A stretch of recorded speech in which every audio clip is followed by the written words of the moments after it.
Good, good morning, everyone.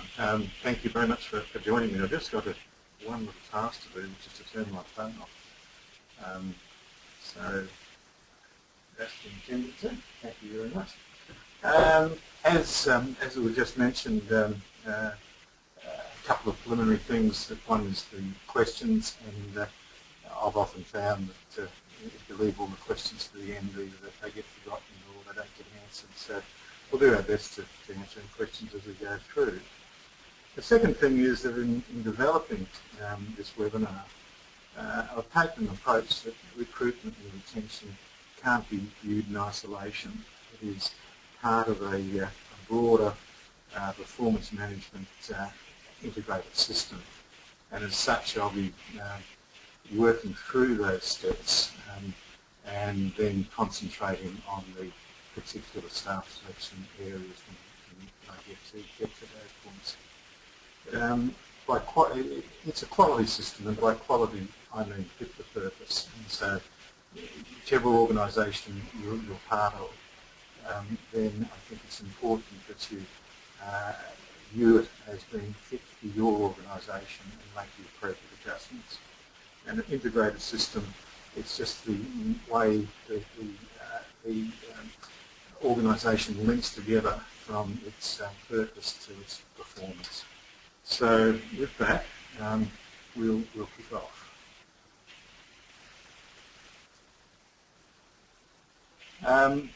First point I'd like to make is that in my view, HR is an equal partner in delivering business results.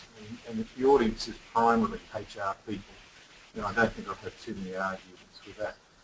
Unfortunately, in my experience, equal partner to many line managers isn't actually understood the way we'd understand it. But when you consider it along the lines of what organisations do, and if you think of board's prime role is to provide purpose and strategy. So if boards give the overall strategy for an organisation, then management have the role of actually taking those plans, which are primary strategic plans, and putting them into plans which are going to deliver results, which are more likely to be business plans. Marketers provide the pathways to funds. Operators provide processes to make sure that the organisation functions, and administrators and financiers count the money and pay the bills.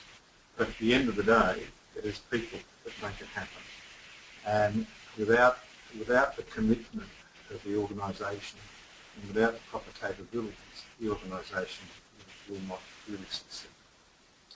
So if we move on to looking at what we're going to talk through today, and I've done it as a linear progression. So in all organisations, you commence with purpose to the organisation. We'll go through in each of these in some detail. The purpose provides us with the ability to put together a strategy, which is what to achieve and how we're going to do it. From the strategy come the plans, business plans, yes. The business plans, those plans will give us an indication for the structure that we need to put into place to make the organisation operate. And then from the structure, we actually get to the people part of the picture, because then they can form part of this organisation and having structure to operate. The people will perform the processes, which at the end of the day will provide the results. Those results hopefully are of a high quality nature. And in fact, my contention is if we get that people part right, all the parts preceding and after, that's a central thing to actually make an organisation successful. So where's the journey start? The journey starts with the board. The board is responsible for determining what is the core process for an organisation. There are, in my view, 5 questions that the board should be asking itself when determining its core purpose. Just might work through these and just use an example if we may. What industry are we in? Well, I guess we're all here because we're in the not-for-profit industry. And that's a very specific section of the Australian landscape, and it's a large section of the Australian landscape. So if we narrow that down, what sector of that industry we're in, and I'm sure you'll all be able to answer that question quite easily. But if we use an example just to highlight how we might work through this, if we say, for instance, we were in the aged care sector, then going next question, why are we here? Now, this starts to narrow it down because if you use the example of aged care, the answer to that could be numerous things. It could be providing physical assistance, it could be providing spiritual assistance, it could be providing financial assistance, and very rarely, and some organisations do, I know, but very rarely you get an organisation that gives that broad offering. But we bring it back to, here we go, a narrower offering, and for instance, that you might describe this as providing for the physical needs of older people who cannot provide for themselves. Now we're starting to actually get quite a clear understanding of why this organisation exists. So what makes this organisation different? What makes us different in the organisation? You'll have many reasons to differentiate yourself. I know at the Leukemia Foundation we didn't get government assistance, and that while it limited our ability to get funds, it provided us with the opportunity of being very independent. And so we saw that as a major point of difference, and in fact allowed us in Leukemia to provide research funds in the way that we saw it was necessary, rather than being restricted by government requirements. But on the other hand, it also provided the organisation to be a good organisation, so that we were on one side fundraising, on the other side provided research and services to people who suffered from blood cancer. So if you're applying your example from before, the same sort of questions can be asked. The next question, I think, is a really important question, and that is, what are the values that drive us? I was asked this question by a consultant some time ago, and I just think about the usual things that we see as in our value statement, things such as integrity, as honesty, as courtesy, as passion. But he asked a very interesting question. He said, okay, he said, 90% of the organisations I deal with have those similar words or words of that nature. He said, but is that really what drives you? Is that really what makes a difference to your organisation?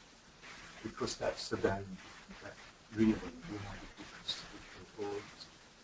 And when you think about it, how you answer that question, or how a board answers that question, how a board is challenged to answer that question, is a really important point in determining your purpose for existence.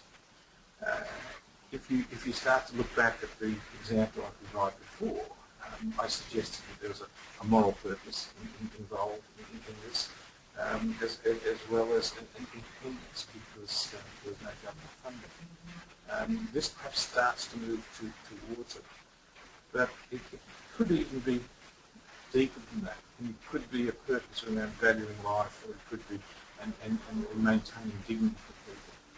It could even go deeper than that, but I think the role of the board is to actually unpeel those layers until they can get down to a point where they say, now I know the reason I'm on this board. I had a feeling for it, but now I know it. And once you put that in place, then you're in a position to actually say to people,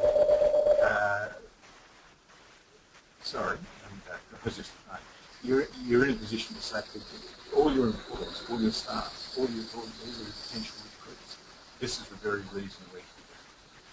So at this point I'll just ask if there are any questions that Hi Peter.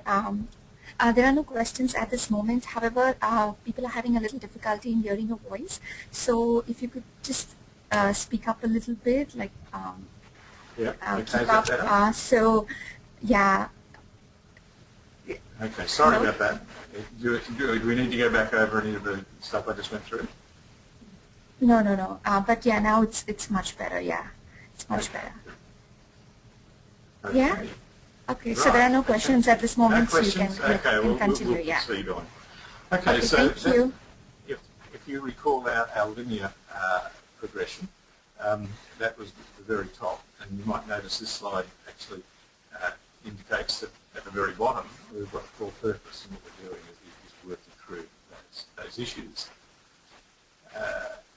If we now move to saying, okay, now we've got our core purpose in place, how do we build a strategy or the business plans that bring this to life? We've given the board will have given us a broad strategy. Now it's over to management to actually bring this to life. Now this is a little bit like chicken and egg. You can well imagine that where do you start with this? Do you start with building your photo, your processes? Do you start with your plans? Do you start with how do we make the money? I don't know if there's a right or wrong answer to this because it's an iterative process. But let's assume that the first question you ask is to say, okay, what sort of funds are we going to have to play with here? And so the first people who will take the lead in this could well be the marketers. And they put together a marketing plan which will have an end dollar result. Once that end dollar result is known, then you can actually take it to the operators. Okay, this is the sort of money that you've got to play with. Now, how are we going to use that money? So they'll come up with it, and it could be the plans to undertake processes which drive your particular not-for-profit business, whether it be education, whether it be caring for people, or even caring for animals such as the RSPCA. Now, they will then pass that back generally to the financiers, who will actually check that out and say, well, perhaps this works, perhaps it doesn't, but if it doesn't, let's go back to the marketers because they'll need to rejig their thoughts because we're going to need more money than you first thought. And so the plan goes round in circles until finally there is some sort of understanding between these operating parts of the business as to how it will operate. Then I think it becomes the part which is important because they all start to move into the human resource plan. And that's really what one of the areas that we're talking about this morning. The human resource plan is the crux of our business. It gives us the reason that we are equal partners in this business. So if we think about, okay, how are we going to build this plan? Well, let's have a look. This is actually a plan which has been derived from a paper by Ulrich in Harvard Business Press of 1997. So it's been around for a while, but it still holds true. What's been said here is no different to what's required today. Perhaps some of the parameters might have changed, but the general headings are still in place. So the first thing in building your HR plan is to decide the key business drivers that shape the organisation's direction over the next 3 to 5 years.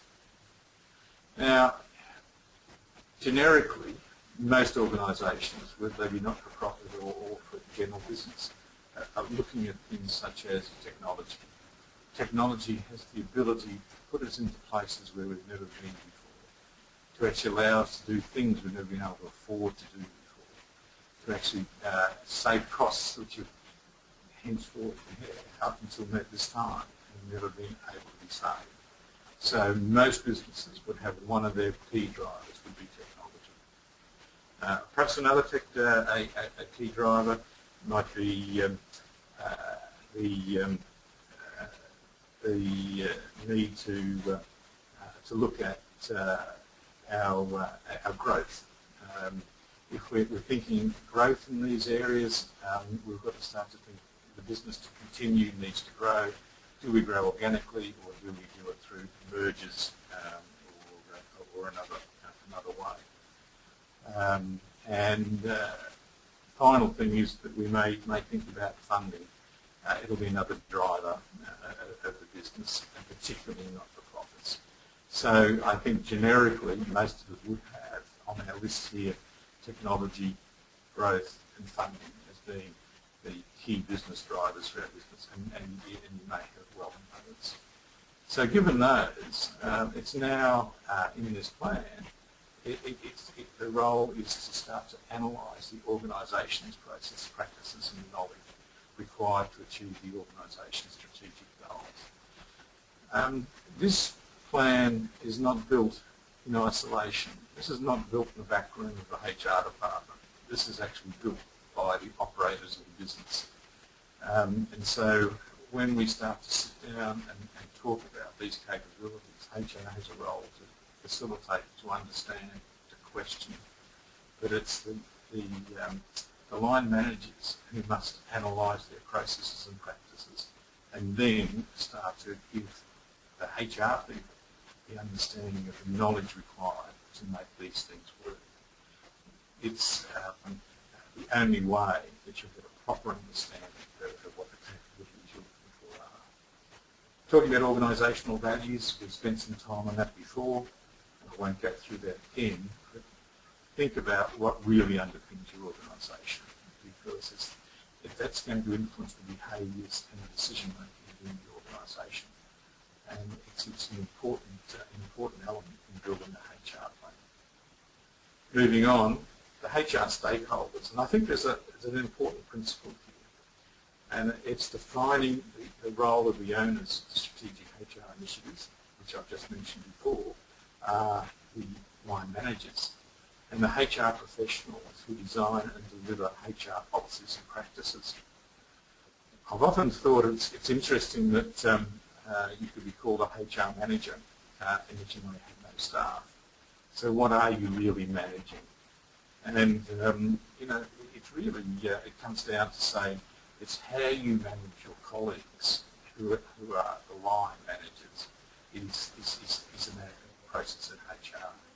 So understanding what the line manager's role is against what a HR professional is required to do is an important element, and that's it actually empowers HR once they see themselves as a professional in the delivery of the line manager's results. And finally, HR philosophy. Now this comes down to culture. I'll talk a little bit more about culture in structure. But when we think about culture, there's a chap called Bill Schneider. Bill Schneider has an organisation in America, and it's called Corporate Development Group. And if you want to look it up, you will see that he's written a lot on culture in organisations, and he's also worked with some of the major global organisations in helping them develop their culture or understand their culture. Bill will tell us that there are really 4 core cultures that appear in organisations. The cultures are a control culture, a collaboration culture, a competence culture, or a cultivation culture. And I'll describe those a little bit more as we go through. So once you've got that in place, you've got the building blocks for the next part of our presentation, which is moving to structure. So perhaps before I move on, if we've got any questions up to this point. No questions, Peter, at this moment. No questions? Okay. That's a bit of a worry. Now, structuring the organisation for success. How do we go about this?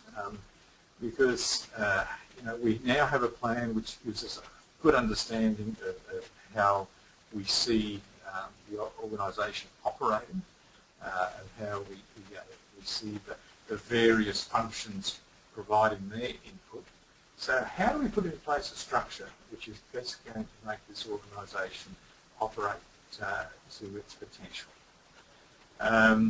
One of the things I have noticed in my time with not-for-profits, as opposed to more commercially orientated businesses, is that perhaps the attention paid to the structure has not been there.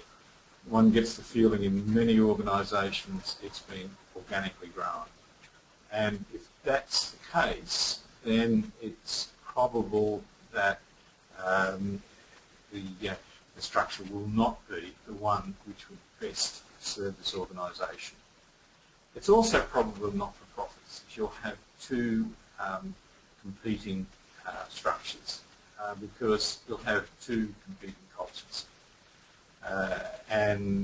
If we move down and start to think about the structure, and that is and is dictated by the organisation's culture, then we think about a structure for a control type organisation as being hierarchical, a competence structure being one where a matrix type structure, and this is often seen in say, in lawyers' offices or medical practitioners, where they're a group of professionals, all of whom have a particular expertise.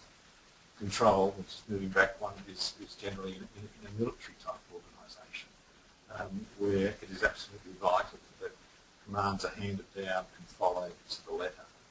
Collaboration is more is seen for a group structure, where teams are really an important part of this organisation. And cultivation is more freewheeling. It's often seen as an organisation where the individual is required to be creative, and perhaps one of the modern examples of that might be Microsoft, where people work in their own hours, in their own areas, being very creative, and actually encourage people to provide excellence in that organisation. So when we think about not-for-profits and we start to think about those types of cultures, you might very well find yourself in an organisation which is one side is fundraising and the other side is providing an outcome. Now, if that happens to be an outcome related to health, then fundraising will be either a collaborative, collaborative culture, it could be a competence if you've got a lot of professionals in there, but more likely to be a collaborative or a cultivation type culture. But when you get into health areas, you find that the area we're looking at here is more in control, because processes need to be followed. We're often talking about drastic results if indeed a process isn't followed and there are adverse consequences. So it might not be possible to have one culture for your organisation. And that's going to add some actually interesting issues for a not-for-profit, because fundraisers actually communicating with health professionals, it's sometimes a miscommunication can be, and you should imagine, can be quite interesting. So there are real challenges in here for a not-for-profit, and it may well be that these provide challenges at the CEO and senior management level to actually ensure that proper communication and proper control takes place through the organisation. So, any questions on that topic, because we're moving on to staff selection now? No questions, Peter, at this Okay, moment. no questions. Okay, let's think about this organisational, move from organisational structure to actually staff selection. Part, of course, of the organisational structure is ensuring that you've got the jobs designed properly and the accountabilities in place, and that you've got your measures for performance also in place. So we know that we're actually achieving what we're setting out to achieve with that structure. So now we start to move to what I see as one of the nubs of the issue, and that is getting the staff selection right. And that's a fairly interesting and difficult topic, because there's a lot more to this than perhaps perhaps a lot of line managers perceive. And I'm most likely talking to an audience that is well aware of this.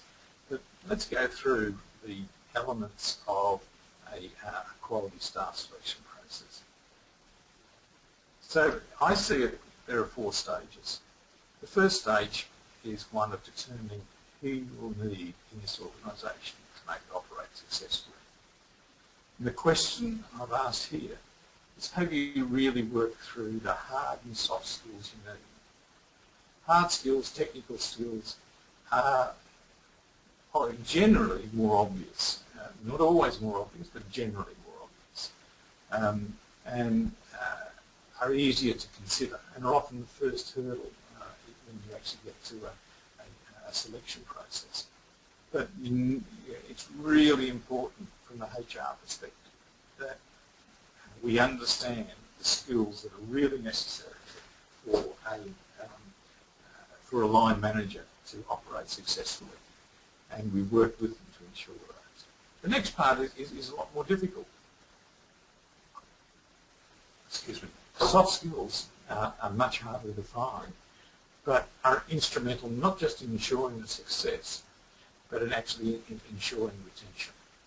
Because this is where we get the person that not only has the technical skills that are required, but has the right fit for the organisation. So that we don't find ourselves with a person with great technical skills in the wrong organisation. If I can just digress for a minute, at one stage I worked for a consulting firm that did recruitment. And this is a little while ago, but at this point we had a financial institution that was looking for a activity-based accountant. And activity-based accountants are not common within the financial sector. And I think I was handed the poison chalice to actually try and locate a person. After many months of searching, only people I could find were well out of the parameters of this organisation's ability to pay. I then actually came across a person who was in a transport logistics business, who was an activity-based accountant. And after interviewing him, and I almost didn't because I thought, gosh, he was so far out. After interviewing him, I realised this person had a lot of the skills that were required for the organisation I was speaking to. After a lot of that encouragement, the organisation decided to interview the person and was suitably impressed and hired him. As you do, you keep in touch with both the organisation and the incumbent for a period afterwards. And the organisation was saying how pleased they were with his appointment. The person was maybe a little less enthusiastic, but was quite willing to wait for a little while. 6 months later, the person resigned, and it was really disappointing because he was so hard to find. And when I sat down and had a cup of coffee, I said, "Why did you resign?" He said, "Maybe because they couldn't give me any work." And you see, this is the classic of an organisation thinking they want something, but in fact, once they've got the person, they weren't in a position to actually use the skills. And so it's really important that when you're thinking about this, that the skills are here and now, and not something that, as was the case in this organisation, they thought they could use them, but weren't set up to use them. So it's just a lesson from the past in terms of how you might look at those skills in your organisation. But let's look a little bit more at this organisation about from the organisation's perspective. This is really self-analysis, and it's asking HR to lead an inquisition to some extent into what is this organisation like? What are its cultural norms? If we think about these, there are 8 areas, but these can be broken down, so it might be worth just going through these in a little bit more detail. So if you look at your own organisation and you talk about adaptiveness, what we're really talking about here is how responsive we are to change and how innovative we are. Now, a lot of organisations say, oh yes, we're responsive and we're innovative. However, you've really got to be very honest with yourself and say, are they what we want to be, or is that what we really are? Because, as with the previous example, it's what we want to be, and we're not there, and we're hiring people who actually are responsive and innovative, and then find themselves as a square peg in a round hole, then we're making a mistake. So be very honest with yourself. I mean, it's not a crime not to be innovative or to be adaptive, but it's a realisation. If you're looking to change the organisation, then perhaps you're looking for a change manager, and that is also an important realisation. Next one here is entrepreneurship, and here we're thinking about the ability for the organisation to accept people who want to actually fly the kite, to give things a go. My first employer was a very entrepreneurial organisation. I was actually in marketing at that stage, and you were allowed to make a mistake.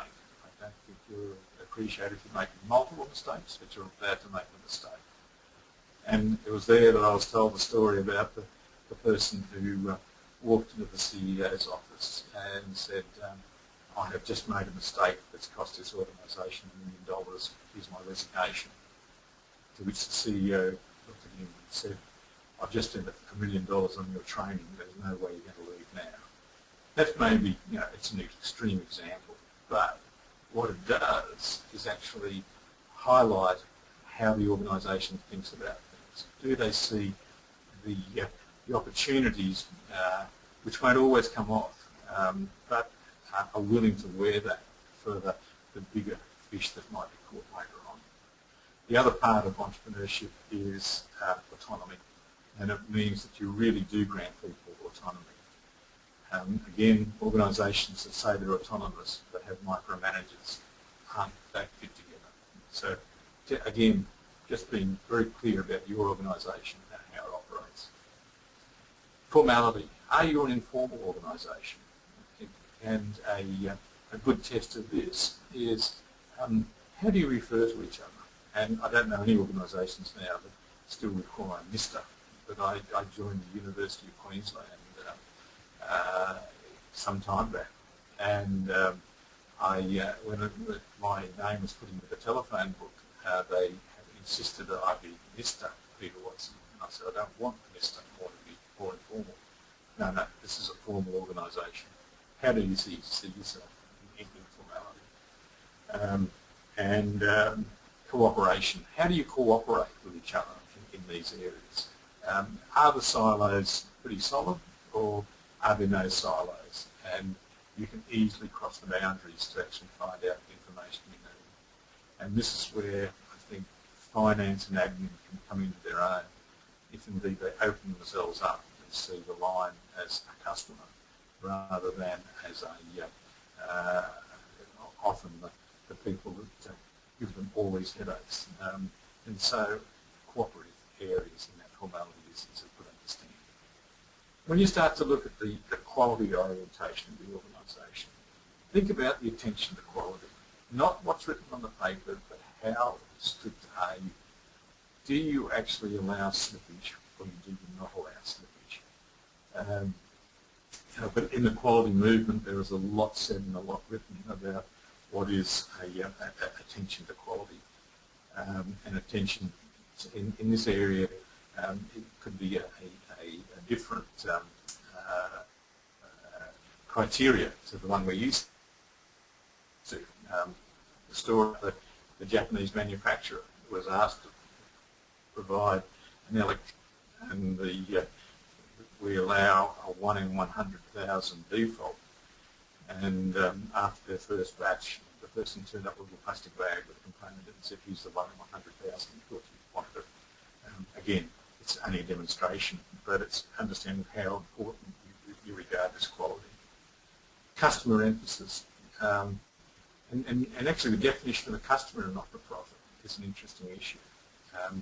Where do stakeholders sit, and where do they merge into customers?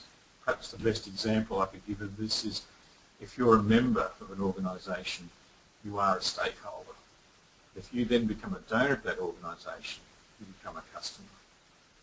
If you're a person that receives help from that organisation, you're a customer. I mentioned before that I was in the University of Queensland, and I'm sorry, I've moved on. So I can move back.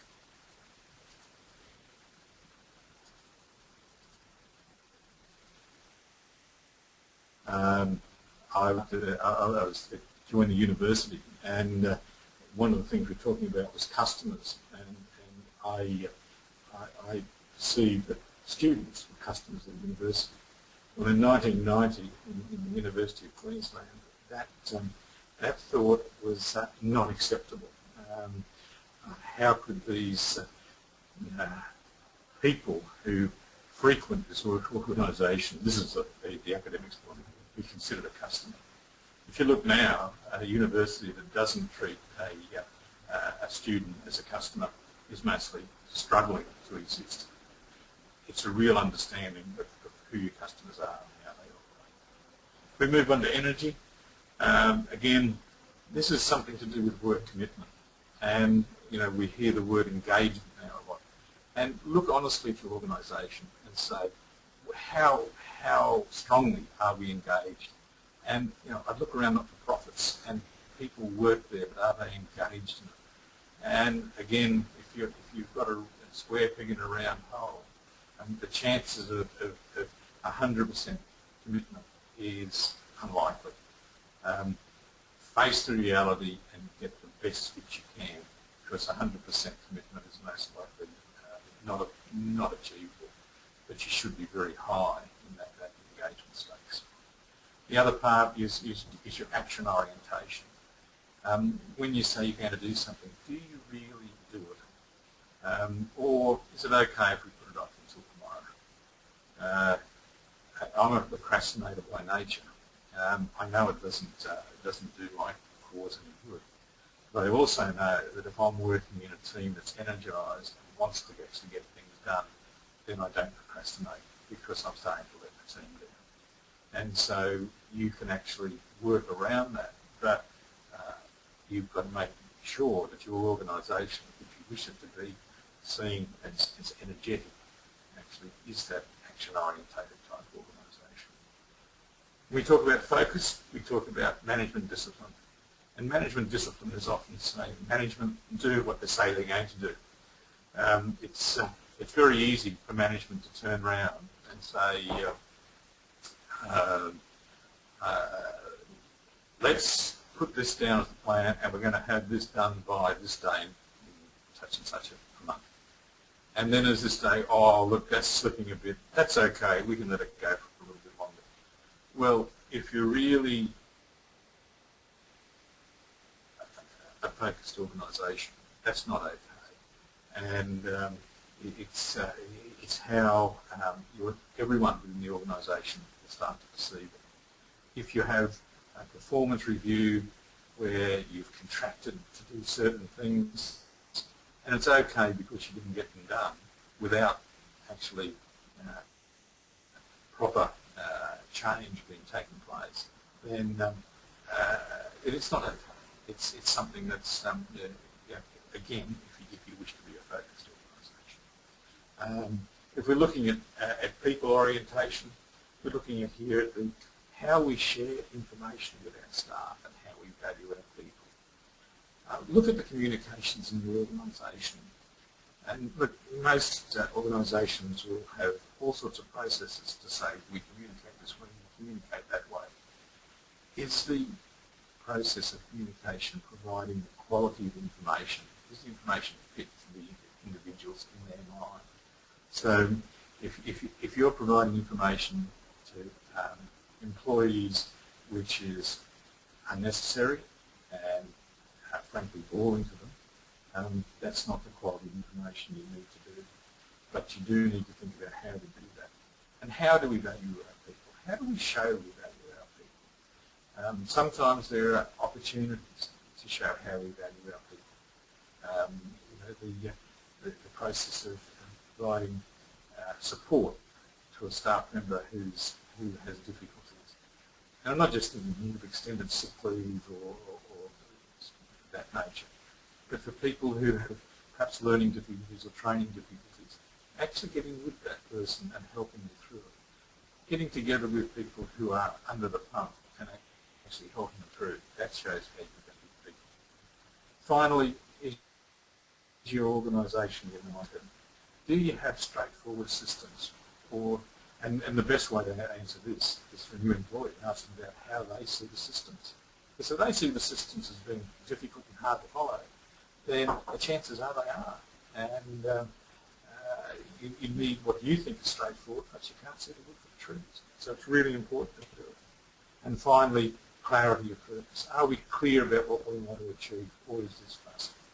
So this is talking about your organisation. It's absolutely vital to answer those questions and make sure that at the end of the day, you have a very clear picture of your organisation.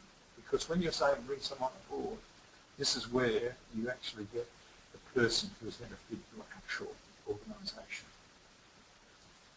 So if we now move on to from the person perspective. Okay, so now we've got an understanding of our organisation. Let's think about what we want to know from the person in the organisation. So here we have some other areas that we might want to look at. Now we know our organisation, so let's think about it when we're starting to think about how we frame the ad for the person and how we start to think about the type of person we want to interview for this job. When we start to think about the person perspective, the first thing that I'm putting up is work direction. What does that really mean? And this is to do with qualities such as how ambitious is this person? How do they delegate? Are they self-motivated? Do they have a strong capacity for hard work? Now, there'll be varying degrees within each area, but make decisions about your ideal candidate. How do you see a person? It's no good employing a clerk who wants to be a CEO if you want a clerk who's going to be a clerk. Similarly, it's no good employing a person with no ambition if they're into a career process. Work style, looking here at things like, are these people detail-minded or are they big picture? Do they look at long-range planning or only short-range planning? Do they like systems or are they happy to work in a more freer style? Again, make your decisions around those areas. In terms of activity, look at things like the speed of judgment, the need for mobility. Jobs you really have to get out there and do it. And that's a fair thing for an employer to say, I need someone who's going to be agile and mobile. The preference for reacting, or you react or you're proactive. Do you control your work or do you allow us to control your environment? When you talk about leadership, think about how a person makes decisions and linking their independence on these decisions. So that when you're starting to see a leader emerging, remember, a leader is not necessarily a manager. A leader is someone who has the ability to gather people behind them and say, let's all move in this direction, even though we're all independent people. If we start to talk towards team orientation, we're starting to think about how the person reacts to the team as such. Do they prefer to work in a team or do they prefer to be autonomous? Because if they prefer to be autonomous and you've got a team-based culture, as we talked about earlier, in possibly a fundraising area, then it's really important that this person, that you understand that, because you may not be providing the person the right outcome. When we talk about social nature, we're talking about here that there used to be an expression about stroking. Does the person, does this role require someone who's going to be really independent, well taken off, or a person who requires constant stroking. And it may well be worth doing, but if the organisation's got to be very clear about how it wants to do that. And their suitability for the type of organisation. If you're an organisation that relies on people gaining energy from their social interaction, and a person doesn't want to be part of that, recognise it. Finally, temperament, and it shows the ability here, it's the old emotional intelligence, of the whole emotional intelligence, the ability to face conflict and to express one's feelings in a way that provides an outcome, whether it be positive or negative. Understand what you need, and certainly once you've decided that in your person, then you're in a position to say, okay, within our organisation, within our culture, I'm now ready to proceed to the next step. And the next step is determining the right candidate. So how do you do that? Now, the first thing I would say is make sure when you start this, you plan the process from go to way. Don't just move into it and say, we've got to write an ad and then we'll take the next step. As a professional, and particularly if HR is managing this process, it's important that you are seen to be saying to any line manager who asks the question where you are in the process and any issues you might be facing. The best way to do that is the production of a mini project plan, even a Gantt chart that just shows very clearly where you are in what part of the process. First thing you often do is think about how we're going to market this role. Is it a role that we should be looking at saying to people, we'll go in the paper because more people like to read the paper. Do we go on the internet? Do we go on the internet and the paper? Do we do a secret headhunt because we don't want other people in the organisation to know? Do we use an outside organisation, or do we do this in-house? So it's all those questions need to be thought through and answered, and decisions made for a real purpose.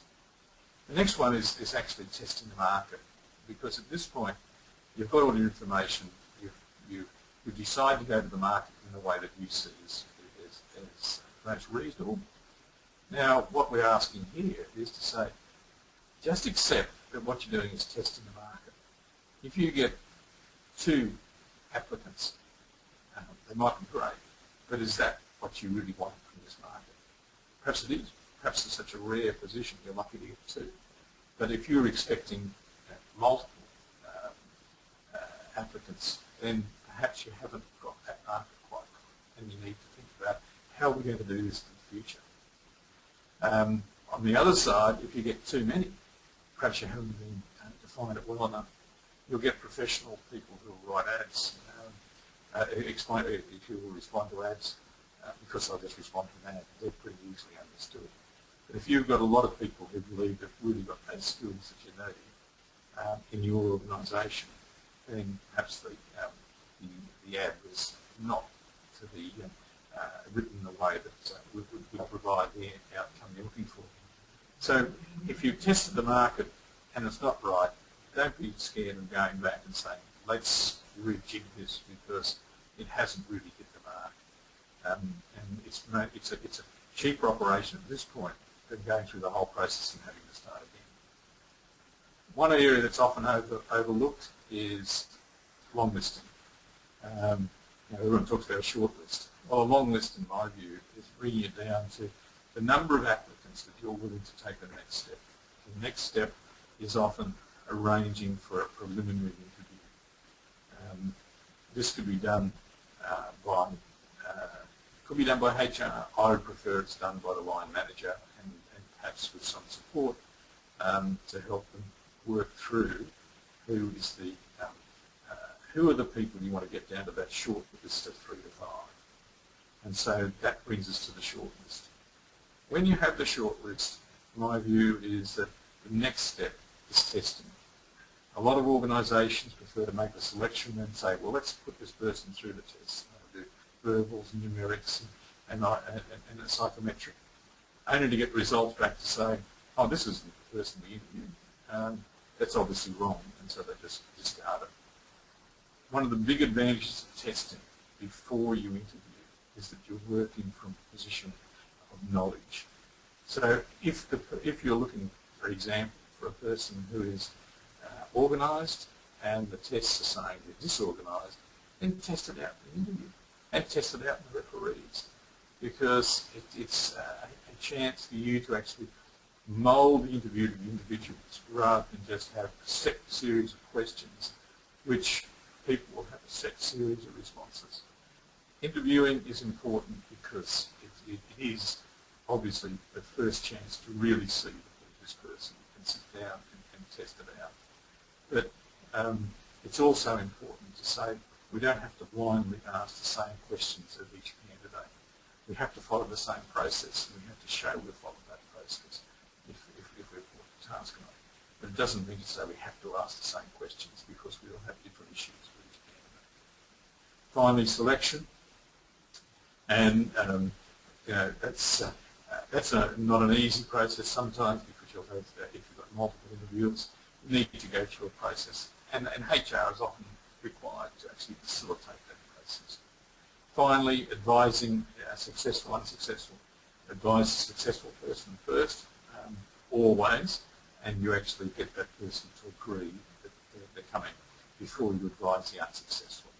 And finally, there's one really important issue, and that is debrief, because you may have in that process identified talent which you could sometimes just cast aside.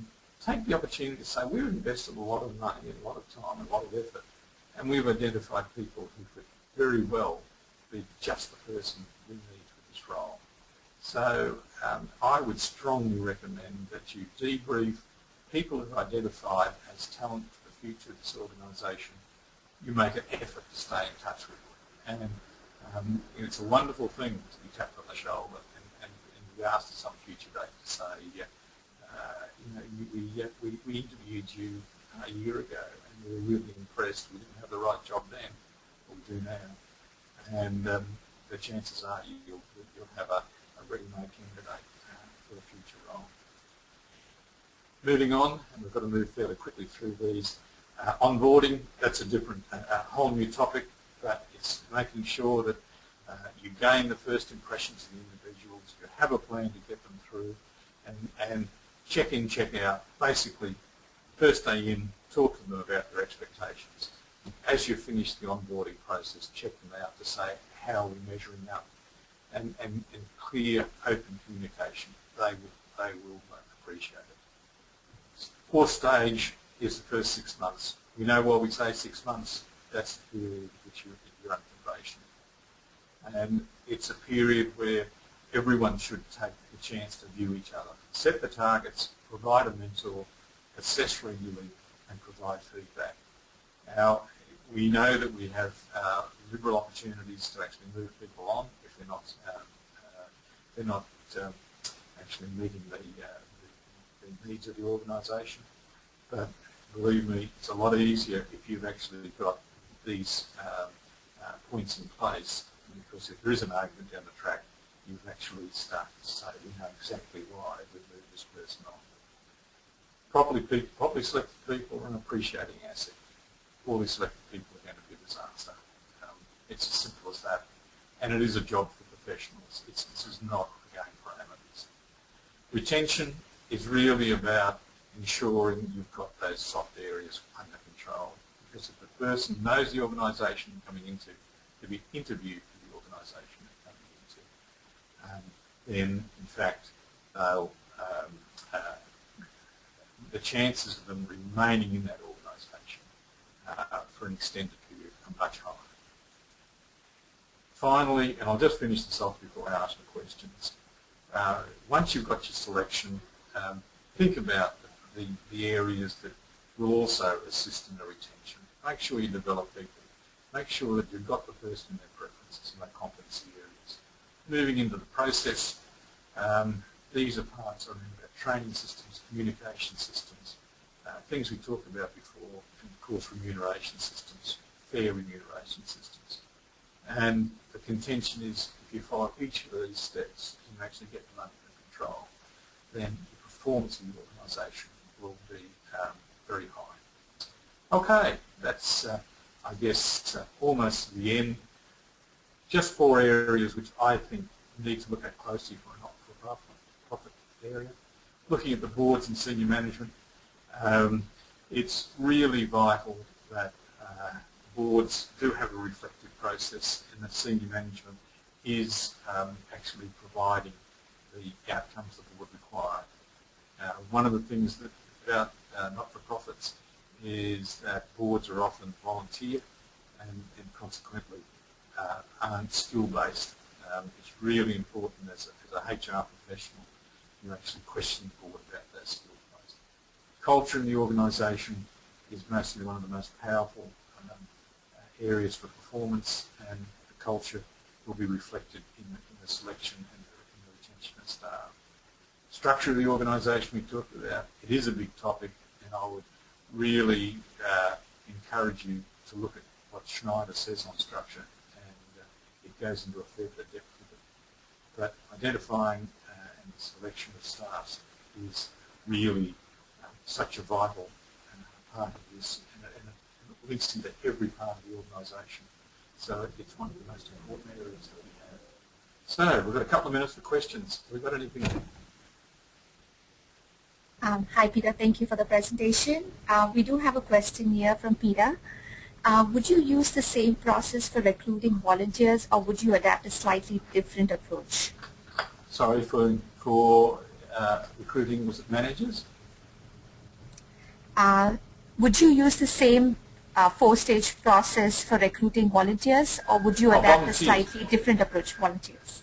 Actually, that's a really good question, because volunteers are going to impact the culture of the organisation. Look, I think in certainly stages 1 and 2, yes, you do use the same. When you actually get into the onboarding process, a lot of organisations have volunteer managers. Now, they don't really manage volunteers. What they manage is the process for ensuring that volunteers are actually happy to stay on board. They're working with you, and you have a different management process. I would certainly have an onboarding process for them, but it would be maybe a little different, maybe more looking towards how you would engage people who are there because they want to be there, and how you manage people who perhaps see that the reason they're there is more than just providing a service, but they feel they've got a voice in the organisation. So I think again you would look at that in terms of performance of volunteers. That's a very ticklish area and has to be handled very sensitively. And I think I wouldn't do it in a formal way. I'd do it in an informal way. So perhaps that I hope that answers your thoughts on that. Thank you, Peter. While we are on the volunteer topic, we would like to inform everybody that we do have a volunteer management webinar on the 27th of this month. Please do visit our events page for more details. Peter, we have another question from Ronnie here. How do you get boards and senior management on board with the HR plan? I think this is an interesting question, because one of the things that is quite difficult often in organisations is to be taken seriously.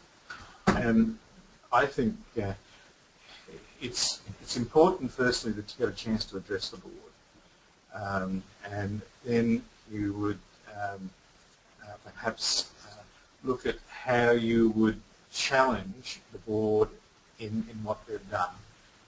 That's quite difficult, and it's quite often very uncomfortable for the board, because if they really haven't thought through the issues that we talked about in terms of setting the core purpose or setting the strategies that have tended to go with the flow, then it will be uncomfortable. But from that point, you'll also gain a lot of respect.